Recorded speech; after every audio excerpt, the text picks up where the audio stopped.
In March 25th, 2022, Busch Gardens Williamsburg in Virginia opened their intimate multi-launch roller coaster known as Pantheon. It was themed to a Greek mythology, like water god theme, and it is genuinely considered to be one of the greatest multi-launch roller coasters of all time.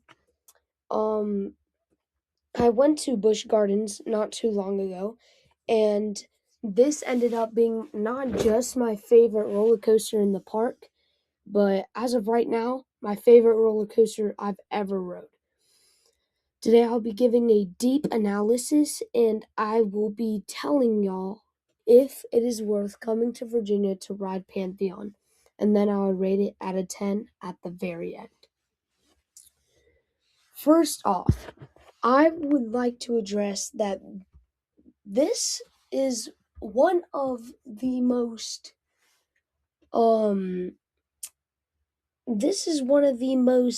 intense roller coasters in the park, and it's not based on the fact that this roller coaster goes super fast.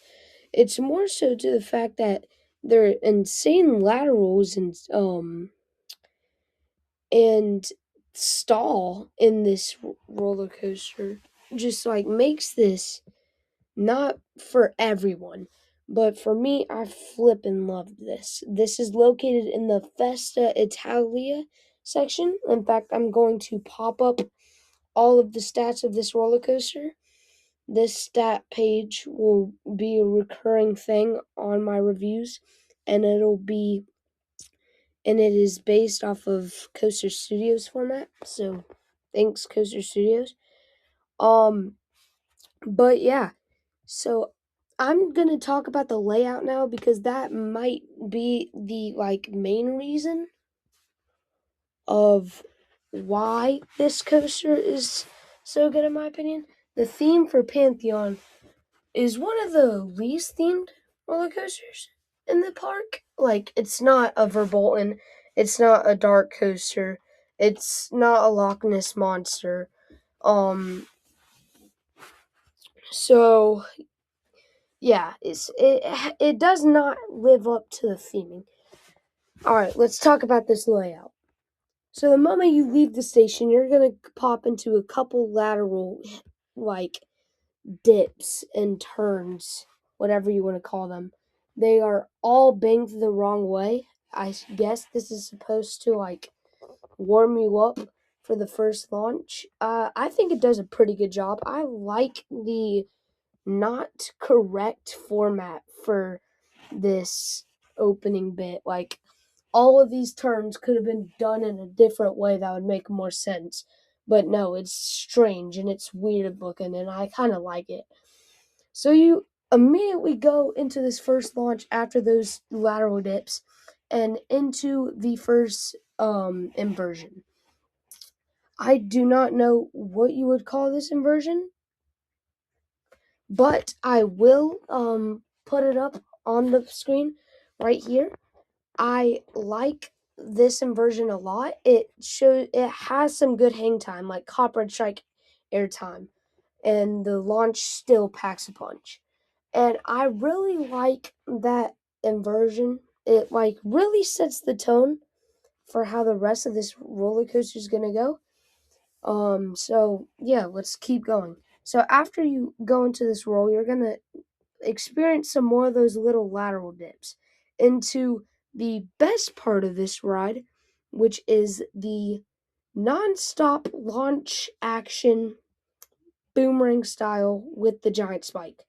So the switch tracks start you get onto the switch track and you pull forward due to a LSM launch, and it will send you up into this kind of weird looking top hat thing, and you fail the first time, so you go backwards, and because of the switch track, you're not going to go back into the laterals and back into the roll. No, you're going to keep going through some launches and then go through a giant spike. That will then lead to a giant drop, and that giant drop will give enough speed for the LSMs to make it go over that top hat, and then the rest of the way out can continue.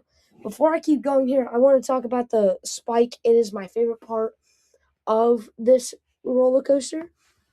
I really like the intensity of it. If you get this on back row, I'm sure it'll be fire. So yeah. Anyway, after the top hat, which has a 95-degree angle drop, you will then all you will do basically is you're just gonna drop down, take a tiny turn, and then go into another one of those Steel Vengeance type Outer Bank hills.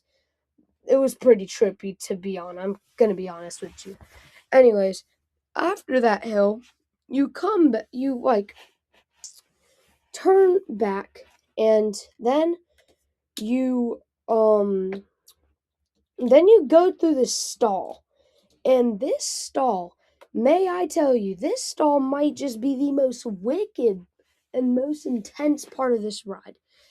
You can, I will, blah, blah, blah, blah. You cannot, force me. No, you cannot tell me that you have ridden this roller coaster and you have not struggled to put your hands up on this part. I was trying my absolute hardest, like peak Tyler Tyler from what's it's called? I don't know the. Oh my god, I'm having a fart here, a brain fart, but I'll put his name on the description. I was trying to be like him, but then I failed, and I just could not keep my hands in the air, bro. This roller coaster is just not gonna let that happen. Anyways, after you get out of the stall, you're just gonna meander your way over to the brakes.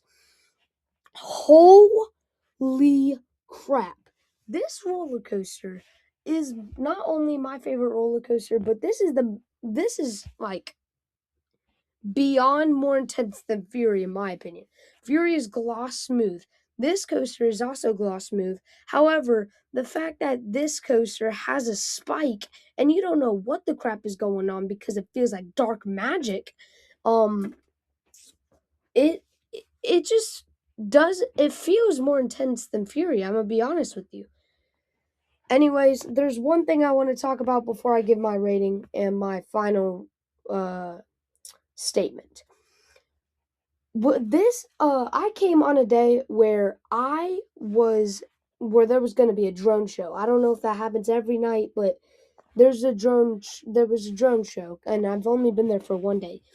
And there was still some rides open before that drone show. And I'm like, okay, we gotta rush to Pantheon. We have to get the re-ride. So then I go over, and the ride is closed. So I'm like, oh, dang it, we failed. Alright, well, I guess we can just watch this drone show because all the rides are closed. But then I go around and I see Apollo's Chariot and Tempesto right beside it open. This confused me a lot, and it kind of got me disappointed because, I don't want to be riding Tempesto as my last ride of the day over freaking Pantheon. And I love Tempesto, don't get me wrong. That thing is super trippy. Like, what is that? Roll! Anyways, this coaster, if you ever go to a drone show and this thing is still open, please ride it because it'll probably close 2 minutes later. But if y'all are in the area and y'all have been to a drone show, please tell me if this experience happened to you. I guess it might have just been a bad luck, bad timing situation, but I really can't tell you. Anyways, is it worth coming to Busch Gardens, Williamsburg just to ride Pantheon? No. And because I have a Fury Digit 5 is re-rideable in the sense that you won't come off needing to take a break. Me after Pantheon, I needed to take a break after the first ride. So re-rideability in marathons, for me at least, that's not that no, I cannot do it. It's better than Fury in my opinion. I know. I can't believe I'm really saying that. But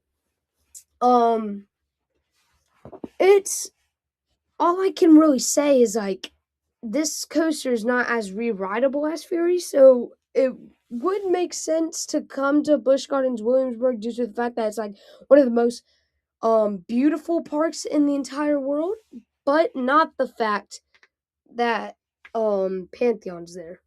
Just singularity, or however you say that word. Oh my lord. All right.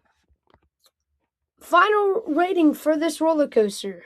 It gets a 10 out of 10 in my books. This is a standout attraction at the park, and other than Verbolten, no ride comes close to this roller coaster. My next video is most likely going to be a review on Cop Red Strike. I may be wrong, and if I am wrong, it will come out later this month. But this is my first video that I have edited, and if you like this editing style, please comment. Alright, see you in the next one.